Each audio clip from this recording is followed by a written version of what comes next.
I told you guys last time how much fun I had with Barry Dean, and I could not wait. I felt like it was like that date, you know, you have that one date with the girl that kind of works out well, and you want to call her the moment you get home. Yeah.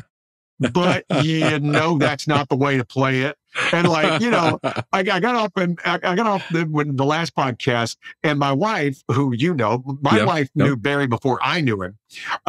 She's like, what in the world were you doing? And I'm like, well, she goes, I heard of the laughing and the singing and all of this stuff. She just sounded like you were having the best time. And I'm like, I did. And I want to have him back, but I'm afraid to ask too soon because he'll go, okay, that's kind of creepy.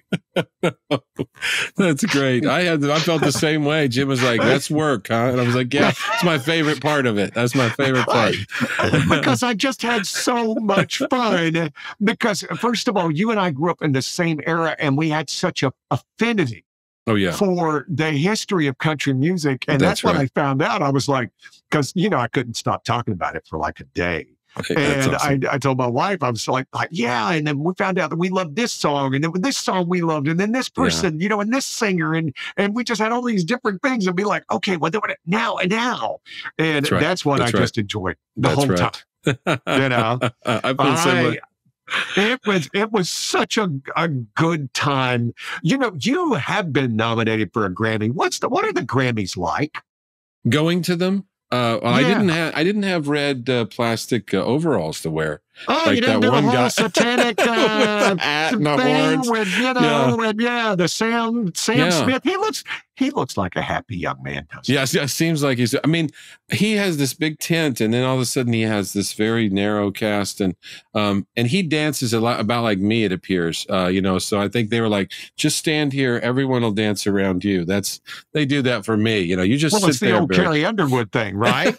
I mean, Carrie Underwood, bless her heart, the most talented person in the world. Phenomenal. You remember when she first came out?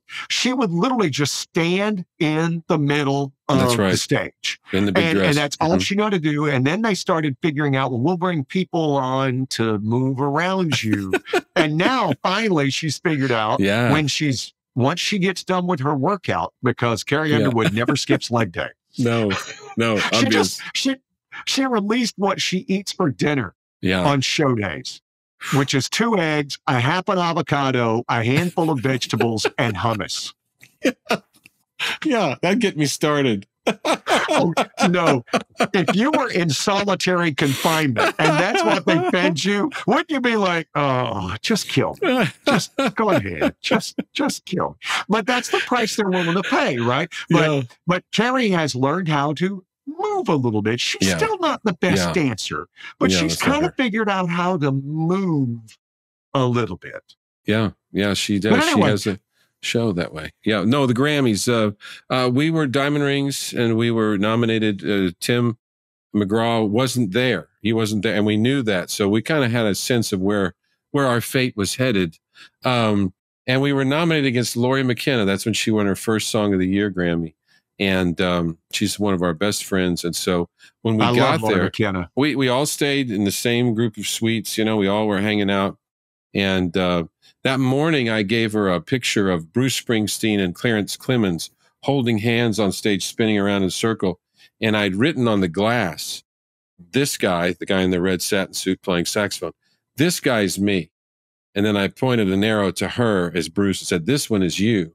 And you can't imagine how much fun it is to stand over here next to you.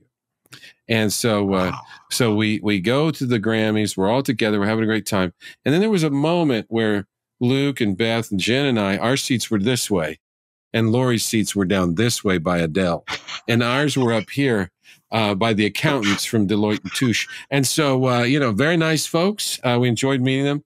But that's when we realized, wow, this is more clues. Yeah, more clues. I'm not always good with that. I don't always pick up the contextual. But at that moment, I really felt like, I think I know what's happening here. And so that's how that went down. But now our friend John Singleton did not go to the Grammys because he said, listen, I could buy a new couch and a bigger TV for the money it costs you, because you got to go out. If they give you get a ticket, of course. But if you want, you know, your wife to go, you're paying for that ticket, which is great. It's a great show. And then there's the hotel and the travel, and you get all the fancies and get dressed up. And And so it's quite a procedural, you know, and we loved it being there with Luke and Beth and all of our friends. And so we had a great time. But John was like, I'm not doing that. I'm staying home. And so, you know, I understood his logic too, you know. So I respect that. And Lori McKenna, you know, I am such a fan of hers. And she's the same thing. She goes, I like talking to you because you make me feel better about myself. And I'm like, how the hell can you not feel better? Do you know who you are? Do you know who you are? For the love of, yeah, we just did a thing together where Luke and Lori and I played song. We just went. It was really Luke's idea. We played a show together. Now we're talking about Luke Laird. Luke Laird, sorry, Luke Laird. So you guys, if you want to look up the Nashville 800-pound gorillas, Luke Laird, Luke Laird's one of them. Barry Dean, Shane McAnally, Shane McAnally, you know, Josh Osborne, and Lori McKenna, who wrote "Humble and Kind," even though she'll sit back and tell you it never sounded that way until Tim got a hold of it. Yeah, well, and that's what she told me. She goes, it never sounded that way. She goes, I had no idea it could sound like that. And so when I heard it, she was like, oh my gosh, I'm brilliant. Yeah. It's she is. I'll give you that. And well, so we played a Bluebird thing, I think it was, or maybe it was a fundraiser for Preston Taylor Ministries, but we did it. And then the next day, Luke texts and says, hey, I want to do just the three of us go in and record a few songs at a studio the way we play them. Just like us go in, no band, don't make a big deal out of it. Just go in and play the songs. And so, you know, we were like, well, all right. And Lori and I tend to be the lollygaggers, you know, where they were kind of laying back, like, why are we doing this? How come? And so we went and he, you know, he's real. Luke, you know, he'll use his hands like this and beatbox, and it kind of sounds like a whole band. Lori and I just sort of play our songs, and unfortunately, I don't have Lori's, like, you know, she sings. It's pretty serious, but she's got that. Lori has a way. She could make "Happy Birthday" sound like the saddest thing you've ever heard in your life. In the world. She's so good, and we'll write a song. We'll do it over Zoom or whatever, and she'll be playing guitar and singing all day while we're writing, and the others of us will be typing and throwing things and saying and then at the end when the song's over, she'll say, "Well, which one of you is going to play it and sing it? Because I can't." And we're like, look, we just wrote a song all day. You're the only one who played and sang this song all day. And suddenly she can't play it and sing. She can't do it. And we went in and we got her to sing Humble and Kind and play the way she plays it. And the minute it was over, she was like, I just don't know if that's even worth doing. I'm just not sure. And we're in there crying, you know, we're in there like trying to be cool. So yeah, so sometime soon we'll put them up so people can hear them. I would love to hear that. And you know, that's the thing about tremendously talented people who you want to hate, but you can't because they're just so awesome. Yes, right? Yeah, you know, and that's Lori, you know, and maybe, you know, the fact that she's married to a plumber. Yeah. And still lives in Massachusetts. And as she said, everybody in our group, he's the star. It's not me. You know, people do like to meet Gene. He's so much fun. He'll say, when we're hungry, he'll say, you know, I could use a morsel. I had not heard the word morsel utilized in common. I'm from Massachusetts. You know, anybody wants some chowder? I could go get some crackers. We have some chowder. He's the best. He's the best, you know. And I think people are always caught off by Gene too, because if you've listened to the early albums, you know, there were all these heartbreaking, you know, really tough songs. And so everybody thought, oh, we're going to meet Gene and he's going to be really kind of a mean guy. He's like the nicest, funniest guy in the world. Her ability to find other people's heartaches. Yes, that's what it is. Right? That's exactly what it is. And I think it keeps her in a good mental spot. Yeah. Yeah. You know? I agree with that. It's like, I was just talking to Morgan Evans, right? Who just has that song out with you know, when was it over for you? And we had to talk about his divorce. And I told him, I said, here's the high side. I mean, Carly Pearce said she wished she could get divorced for every album because it made her so much more creative. He was like, whoa. Yeah, not me. I'm with him. Yeah, he goes, I don't want to do that. I said, but that you do have that heartbreak can do creative. Yeah, and, that's and right. we all know, and you guys say it in Nashville, the worst thing that ever happened to Clint Black is he got happy. Yeah, happiness is hard, right? Hard to navigate happiness. and Clint would not trade it. He would not trade it. He'd be like, hey, I'll take it any day, right? Yeah, I'll be happy to be happy, and you guys can have all the sad songs. Write another one. Yeah, I'm good. I'm just going to be over here with my wife for forever. And look, she's hot, isn't she? Yeah, okay. Yeah. That's right. We're just going to get up and work out every day. That's what we do. Want to have a smoothie? Sip this smoothie and be happy.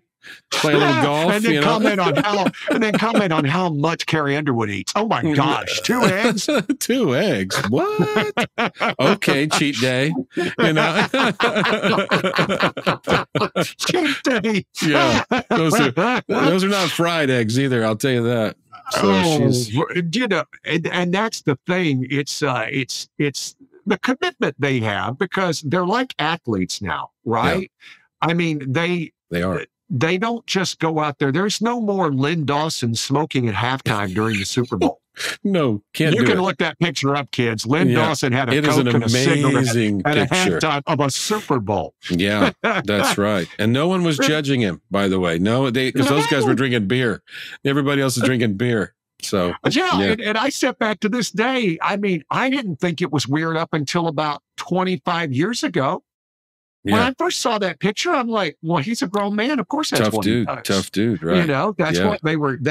It was a nasty, horrible time.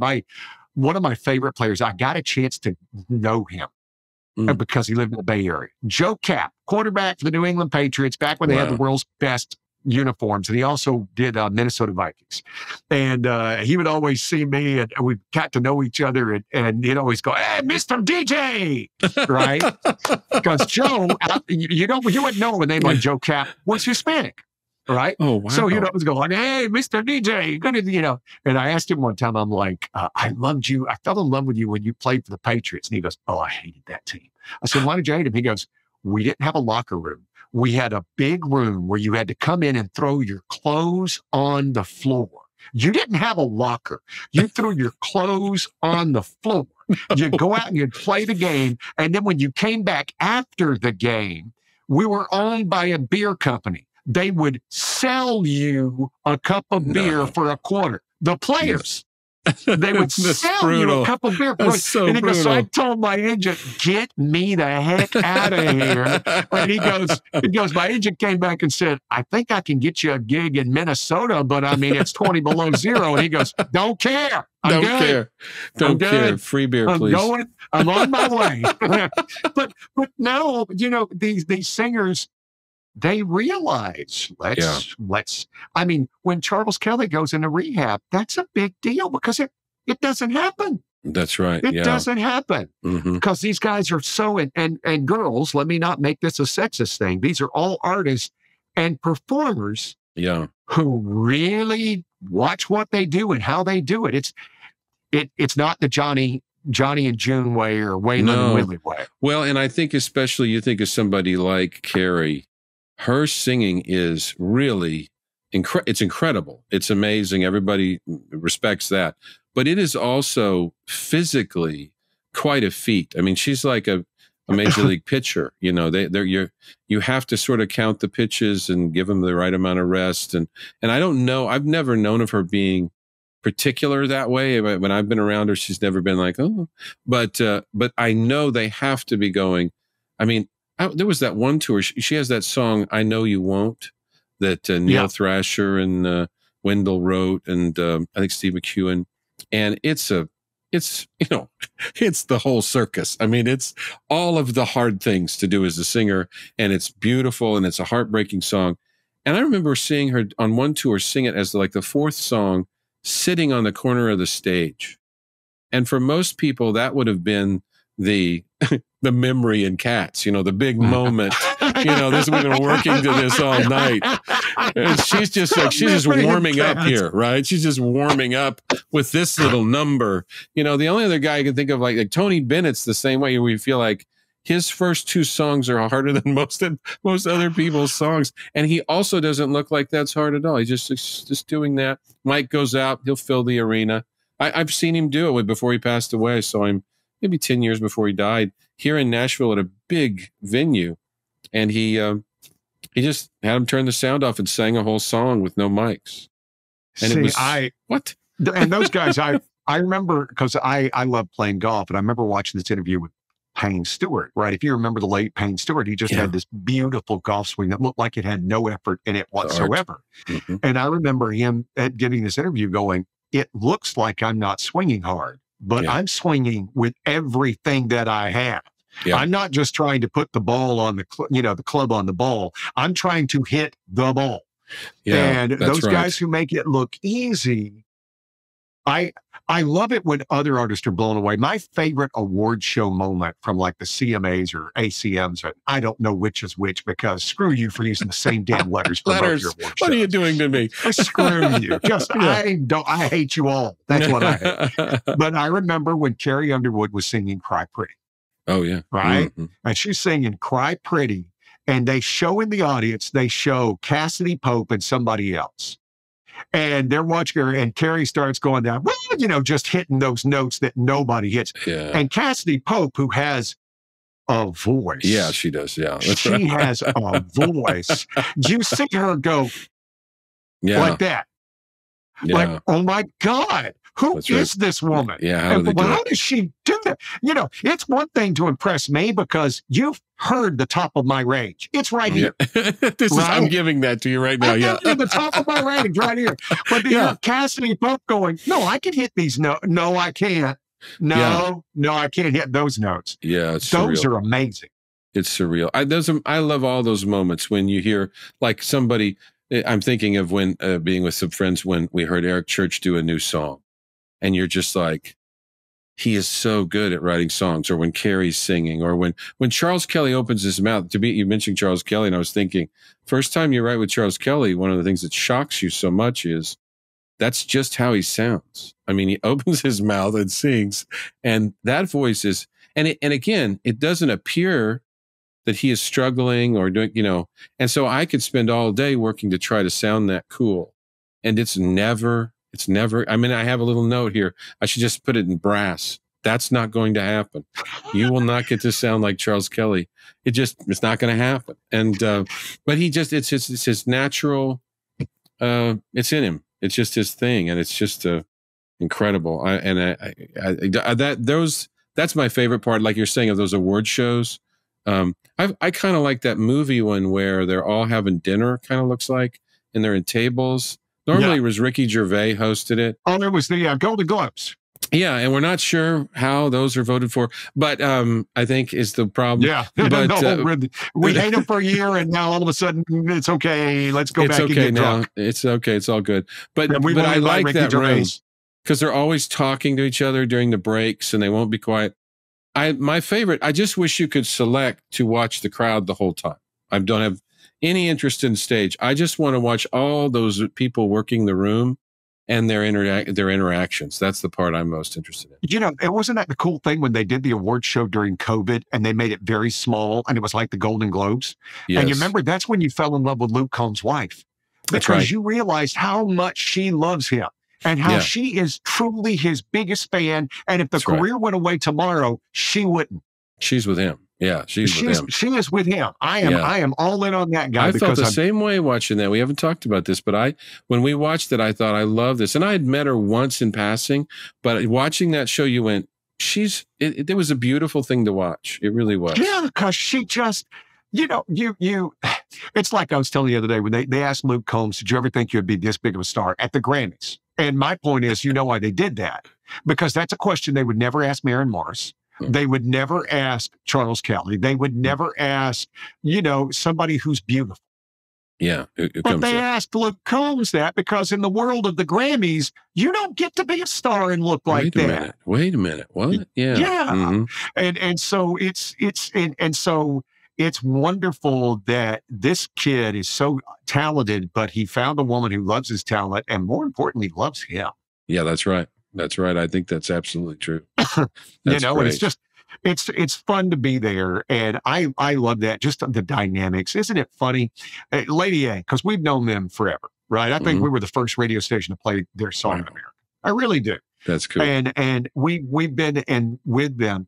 I love how good of friends Dave and Charles are. Yeah, I had played golf with Charles. And the last time I played golf with him, at least twice during the round, he was on the phone with Dave, listening to something Dave put together. Yeah, I believe that. It makes sense. And and you could just tell these guys have been friends and will be friends. And I'm not trying to talk bad. Hillary is a different dynamic. They love her, but she's not that. You're not going to call Hillary and talk to her twice during the round. You're not. No, I got 3 kids and I got this and this is what I do. And y'all give me the lyrics and I'll go from there. You know? Yeah. But to watch how they figured out that dynamic. Yeah, that's right. It's brilliant to me. Yeah, they really do. And they work, and this because you do it, and also these artists do it. They work so much more than I think before I got here, I understood. I'm thinking of Dave right now. He's on Grammy committees. He's on NSAI stuff. He's lobbying in Washington to help with things. He's working with charities in Nashville. And you're like, still, he's in the studio, it seems like all the time, creating music. And he's just, I think the work ethic of those folks is pretty remarkable, honestly. Well, he's such a music nerd, and I love nerds. Yeah. I love Breland. I've had Breland on the show. And you know what we talk about? We talk about sports. He is a sports nerd. And I'm not talking about a fan. He is a sports nerd. If you were to sit back and go, hey, how many points a game is James Harden averaging right now? He'd go, 26 points. He's doing about, he's playing about 22 minutes a game. And you're like, wow, I love that. It doesn't matter the sports. Who's the first place in the Western Division NHL? Oh, that'd be. You're like, what? And I'm like, yeah. So I have always loved nerds. Yeah. Nerds, you and I are talking on a computer because nerds build it. Nerds built it. That's right. Oh, and we do it on music, right? I mean, we'll deep dive into, I didn't realize that's the same bass player that did the so-and-so. We'll pass along notes about bass players. And Luke Laird will call me all the time and say, like, he'll play something. Hear this song from whenever. What's that guitar tone? What is that? I think that's you might want to check a TC Electronics tri-chorus, because, you spend a lot of time around it and you eventually. Isn't that amazing? Yeah. Because we don't think about stuff like that. And I nerd out on the little things that nobody hears. Right. And I'm the only one that pays attention. I feel like, but I think it's why it makes the thing that right up John Anderson, Straight Tequila Night. Don't ask her on a straight tequila night. And the drum goes a chick. Don't ask her. I forgot about that. And except on the last thing, instead of the drum, he does it on the hi-hat. And I'm like, oh man, I look. And I realize it doesn't matter a damn to anybody, but it matters everything to me. You can't wait to hear it. Yeah, you're waiting on it. Where is it? Yeah. And radio stations that would cut it off, I literally wanted to drive to their studios and grab the guy and go, what are you thinking? Yeah. You don't play Layla without giving the bird tweet. Yes. If you're in for a penny, you're in for the 7 minutes and 36 seconds. You wanted this. Yeah, you asked for this, right? That's the part of the bargain that you have to respect that part of the bargain. Pay your dues. That's right. That's exactly right. That's something we will never see again. We will never see 7, 8 minute songs. We will never see, In the Garden of Vita. You'll never see, Layla. You'll never see Stairway to Heaven. You will never see it again. Not on the radio, no. Not even more. It's like, my thing is when we all started getting iPods and you could listen to whatever you wanted. And radio did not go away because I don't care if you have 400 songs on your iPad. Sooner or later, they're the same 400 songs. The same 400 songs. And you don't know what you want. There is a delight that comes from when you do that. You curate it and you say, this is how it feels today at 3:00 or whatever. And I don't know. It's just because I'm like that too. Even when you're sitting at your desk with all the CDs, or I am with all the stuff, I don't know what to do. Yeah, you're right. It's and so there is something to that. For me, at least, it's a magical. We had a guy when I was a kid. My parents. We've talked about this, but not big rock and roll fans is what I would say. Liked Elvis because he was, he did the gospel records, and Johnny Cash was okay because he knew Billy Graham, and that was about it. Maybe Olivia Newton-John was okay, and Silver Fox was probably okay. But but no real rock and roll in the house was allowed. So I had these headphones and I would put them on. I'm thinking this is probably 4th, 5th, 6th grade. And I would crawl under my bed and I would listen to this guy, the young Bruce Elliott. And he was a local DJ, the young Bruce Elliott, KSEK, KMRJ. And there'd be weird sounds, and all kinds of stuff. And he would play Ebony Eyes by Bob Welch and Sultans of Swing. And and that was, it was magic. It's just like you were in another world. It feels like they did a thing called Chicken Man. And he's everywhere. He's everywhere. Yeah, he's everywhere. Yeah. It was syndicated. We played in Albuquerque. It was everywhere. He's everywhere. Little Chicken Man. Bob somebody out of Detroit. No, Dick Purton. Dick Purton out of Detroit. Wow. It's now the Adventures of Chicken Man. I love that because you think about your radio stuff. I would listen. I get up early in the morning and I had an AM radio and I could pick up WLS in Chicago and the legendary super jock, Larry Lujak, who I loved. He was the first guy because when we were growing up, you remember all the things, hey, it's a great day. It's Tuesday. Everything's going to be great. And I was the first guy I ever heard in my life go, WLS 507. I can't feel my legs. And then start playing a song. And I never heard anybody just go, man, I can't believe we're up this early. Right? And he was brilliant. I'll tell you another story. He was my radio hero. And I was working 7 to midnight in Colorado. And my wife at the time worked the midnight to 5 shift. So I would stay up to wait for her. And then we'd go to bed together. Right? We'd have a small break to go to bed. So I'd stay up all night. Well, I'm in Colorado and it got to be about 3:30, 4 o'clock in the morning. And I knew Lujak went on the air at 5. So I got up the courage to call him. And usually I didn't realize the time because I'd never worked in a big radio station. I didn't realize you had a producer who'd answer all the phones. And all of a sudden, I hear WLS. And I could tell it's Lujak. And I'm like, Uncle Laird, because that's what he called himself. And then I heard the producer come on and go, WLS. And the guy goes, I got it. And I'm like, Larry Lujak. And he goes, hey. And I said, I know you're busy. I just want you to know, you got me into this business. And I'm such a big fan. And I remember he went, well, man, thank you. He goes, where are you at? I said, Colorado. And he goes, a lot of great farm, a lot of great land out there, And he goes, it's beautiful out there. And I'm like, yeah. And he goes, all right, well, I got to get back to it, but hey, keep after it. And I'm like, okay, Uncle Laird. And he goes, all right, talk to you later. And it was 30 seconds out of his life. Yeah. But he took the time to give me that 30 seconds. That's right. And I've always tried to remember that when it comes to radio, I'll tell you this one other story. I was at this radio convention, and the worst people in the world are radio people. I don't know if you know that. The worst people in the world. No. I hate going to radio conventions because they are the worst people in the world.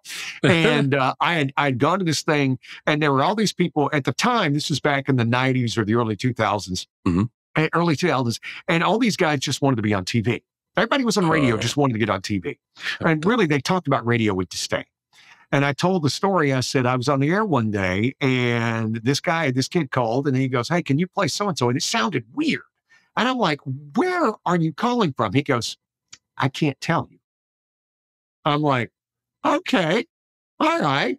I said, well, what's going on? He goes, well, every day, because we listen online, every day, each of us get to pick what we listen to. And I just wanted to hear you guys because I wanted to hear home. Oh, man. And I looked at the crowd and I said, if you don't realize that we're home, then you need to get the hell out of this business. Yeah. We are home. That's what we are. That's so good. You know, that's so true. Young, what was it? Young Bill Elliott? Young Bruce Elliott. Young Bruce Elliott. He was home for you. He was home. The young Bruce Elliott. Yeah, I mean, it's a formative thing. Yeah. Mm-hmm. I get the biggest kick out of that. All right, we're going to come back. I've got, because because that's what I do with Barry. We're coming back with Barry Dane on Here's What We Know. If you're looking for Western wear, you need to find Winchester Western Wear at 1185 South Bascom Avenue in San Jose. You're not going to find the perfect outfit at the mall or the outlets. Come to the place with over 40 years of experience and all the top name brands like Ariat, Justin, Stetson, Tony Lama, and more.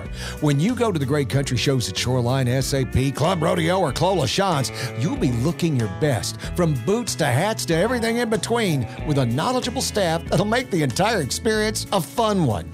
Find them online at winchesterww.com. That's winchesterww.com. Or put this in your maps, 1185 South Bascom Avenue in San Jose. Winchester Western Wear. They'll help you find a look you love.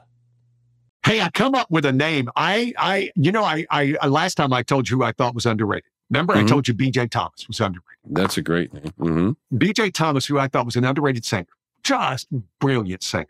I thought of another who his artistry got overshadowed because of his novelty songs, Ray Stevens. Yeah, that's a great choice. You know, Ray Stevens is a brilliant singer. Yeah. But the only thing people remember is, hey, Ethel.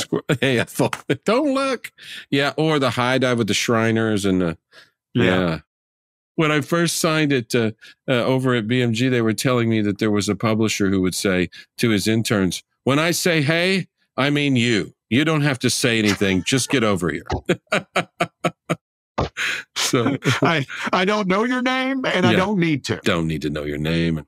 But yeah, now Ray Stevens, I've seen him a lot. There was a summer, my brother is 14 years younger. There was a summer where he and my mother were down at Branson at this place my parents had on the lake. And, I was already working. I'm 14 years older, so I was running and working and traveling. And came around time for, toward middle, late summer, went to visit, in Branson. We all showed up there, my sister and I, and we all went there. And we found out that he liked those funny songs, and Ray had that theater there. And so Mom had taken him 14 times to see Ray Stevens. And that's a lot of Ray Stevens, really. And to this day, I bet, he's grown and has kids. I bet if I called right now, I could say any line of any Ray Stevens song, and he could, everything is beautiful in its own way. He could just lay it right in there. That's I'm pretty sure he could do it. So. And Ray could sing. Think about it. Everything is beautiful. And Misty, remember Misty? And he made it a little bouncy song instead of a dirge. Yeah, he made it. Yeah, and he's a real estate mogul, right? Yeah.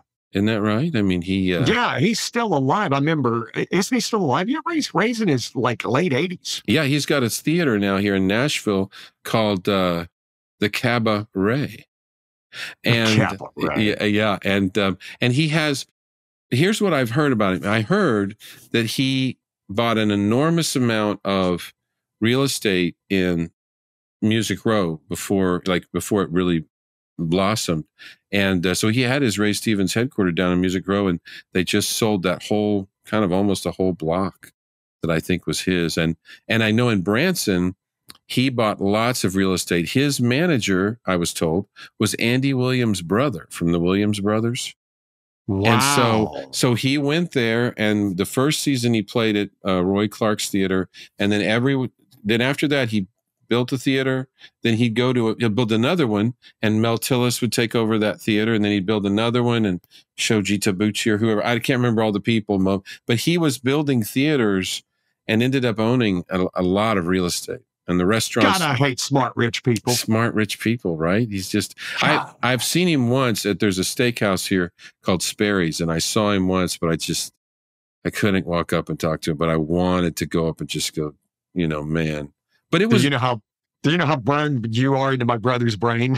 Yeah, I know them all. And, it was big. I mean, those gimmick songs too, they really were That song kind of toppled everywhere. Yeah, they played everywhere. I mean, every pop song, every station. It didn't matter where you came. I don't care if it was rock. I don't care what it was. You turned it on. You were hearing the Streak. And that's right. You were hearing the Streak. And it was ubiquitous.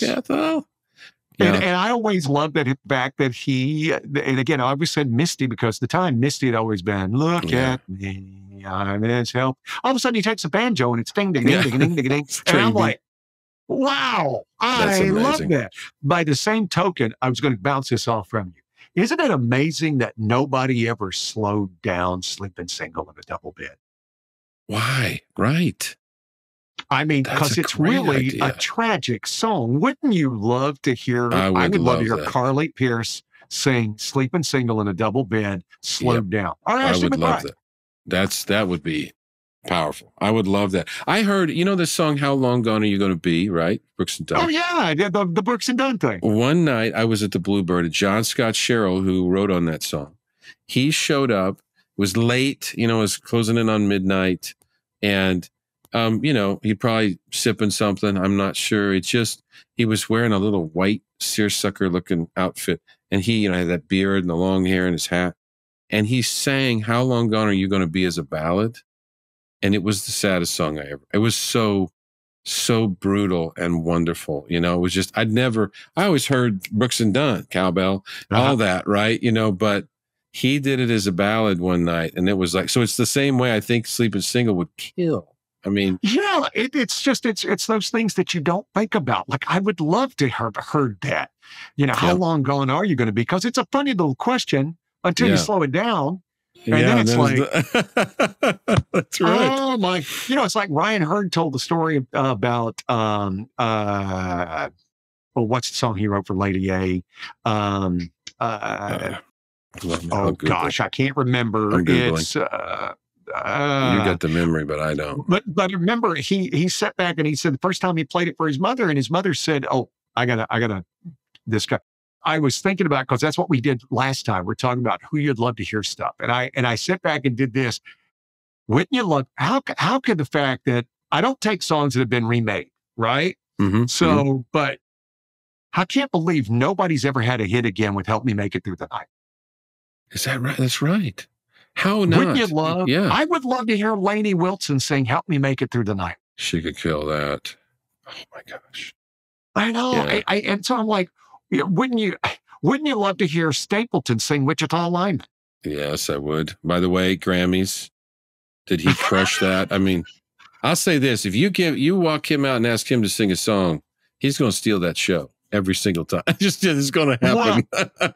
Well, with the award show where Patty Loveless and him come out and sing that song, that was the most amazing few minutes. Yeah. That was a dirge, and it was almost 7 minutes long, and it was riveting. And the audience kept thinking it was over. Yeah. Right? They kept clapping, and it's like, well, no, we still got 3 minutes to go. Y'all calm down. Well, I was surprised how few people knew it, just to be honest. And so I'm so grateful that we all got to hear it, because it reset the bar again. Well, and it's the world of bluegrass. I mean, I'm such a bluegrass fan. Yeah. And I was last week years old when I found out that Molly Tuttle, who I love, Molly Tuttle grew up in Palo Alto, California, which is roughly 25 minutes from me. So right there. Yeah. And so as I sat back, I said, there is a chance if she listened to country music, sure. she listened to us. She was a listener for sure. I got to find a way to get Molly Tuttle, because I am such a bluegrass. Yeah. Oh my gosh. There's no way she wasn't listening and going to the shows you all were putting on too. Yeah. So that would be the biggest. I would love that. That would just be fun. I also had another idea, because I wrote my ideas. How about Luke Combs singing "Love in the First Degree"? Oh my gosh, that would be great. I would love to have a show where we could just pick people and go, "No, I need you to sing this." That's right. Go sing this. Just go do a version of this, and that'd be amazing. And all those folks would love those songs. By the way, you're really good at pairing those. I would love it, because I was sitting there thinking, remember this? Smoky Mountain Rain, Luke Bryan, What if Luke Bryan did Smoky Mountain Rain? I would love that. You know, I had that 45. I went and bought the 45. Remember Ronnie Millsap? They were all different colors. Yeah. The 45, some were red, some were pink, some were white. And what they did is they did that for us in radio because we all had these we had all the black things. And a lot of times you would just reach in and grab whatever you liked or whatever you saw. Well, a pink one or a yellow one or a white one is going to stand out. I didn't know that. That's awesome. I love that. And so you would grab all this, you know, they were all different colors. Wow. You know, and of course, and I know this sounds insensitive, but the joke was, well, they probably don't tell Ronnie. Right. And the truth, they need to make a movie about Ronnie Millsap's life. Have it's tragic. It is beyond tragic. It would make you, I think he would have traded places with Ray Charles, if you want to tell the truth about it, because he had such a tragic life and found the success, found the joy. And I've talked to him twice, and he's just simply the happiest man. He's just happy. Wow. Just the strength, inner strength. Yeah. He's just happy. And when you sit back and go, what a life you lived. And he goes, hey, man, I'm blessed. I'm blessed. I'm like, incredible. I can't argue. You're blessed. Incredible. So, what a talent. I'm just, because I get to nerd out. And how about this? Again, if we're on this mythical award show, yes, I like especially with the passing of Naomi, how would you like to hear Carrie Underwood and Kelly Clarkson sing "Why Not Me"? Interesting. Yeah. Wow. That's as much power as you can have in one duet. and they could both take turns. Yeah. They could both take turns just knocking it out of the park. Just go ahead, throw it up. There it is. That's right. Jump ball. And here's another one. I know it's a remake, but I'm surprised that nobody's ever remade it again. Remember Angel of the Morning from Juice Newton? Yes. Yeah, that old big. It was, before Alison Krauss, When You Say Nothing at All, before Phil Collins and In the Air Tonight. That was the first. Boom. Yeah, that big sound right there. Yeah. Yeah. I used to listen to that.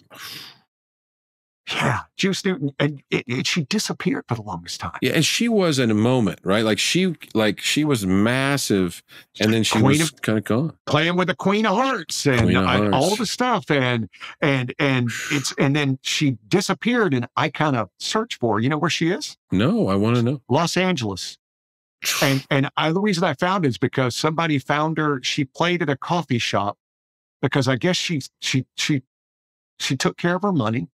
And she doesn't need anything. And she played at a coffee shop. She'll every now and then she'll go into a coffee shop she likes and she'll play some songs. Oh, I would love that. I mean, would you not want, I would want to go hear that and just study what she's doing. I mean, just. Yeah. And also find out the ability to walk away. And not just try to hang on, because that's what everybody does, right? We just try to hang on. I'm as guilty of it as anybody. Yeah, right. If I take care of my money, I'd be retired. But but it's right. Everybody, and the walk away thing is it's almost impossible, I think, from what I've seen. And just the star power of it. Yeah. To be able to go, that was my moment, and I'm done. I'm gonna go. I'm gonna go live my life. And there's this coffee shop I like. I'll take my guitar down there and sing a few songs. But we're not going to do anything else. I'm always amazed when we see Kim Carnes walking around in Nashville. We'll go have dinner or see Kim and Dave or whatever. And lots of people know who she is, but a lot of people have no idea who she is. Betty Davis Eyes. Yeah. And she was the 8 weeks at #1, that song. I mean, and she wrote that whole Gideon record for Kenny Rogers with Don't Fall in Love with a Dream. Love with a Dreamer. And you very and I unique. are the same guy. You just have a better beard. No. This is if George Michael's lived so old, he became, this is what this is. I just can't quite grow a real beard. Miss me. I can't grow any on my cheeks, right? Because it just looks like I'm distinguished. You look intelligent. You look intelligent and successful. I would shave this off, but I did it one time, and I walked out of the bathroom, and my wife Heather, who looks at me and goes, "Don't ever do that again." My wife did that with my little beard thing because I was like, "It's not much of a beard. I think I'll shave it." No, don't do it. Yeah. Yeah. She's like, don't ever do that again. And my boys, because I have an 11 and 13-year-old, my boys will be like, hey, Dad, why don't you shave your beard off? I'm like, ask your mother. And she'll be like, stop it. Just stop it. And I'm like, boys, you'll realize one day the less you see of Dad's face, the better I look. That's great. That's great. No, my friend, wonderful. As always, I love geeking out with you. Thank you for letting me be on. Again, it's the whole thing of I try not to ask too early because otherwise I'd be recording another episode with you, say like on Tuesday. Anytime somebody cancels, you just call me and wherever I am, I'll just jump on and we'll catch up. I won't throw that kind on you, but just to sit back and talk, I was telling Heather, she goes, what are you doing today? I said, I'm doing a podcast with Barry. And she goes, what are you going to talk about? And I'm like, I don't know. Well, tell her I said hi, please, too, because that's amazing. That's great. Y'all were just traveling too. I saw that. I was a little jealous. It looked great. She's in Amsterdam as we record this. She's coming home tomorrow. Yeah.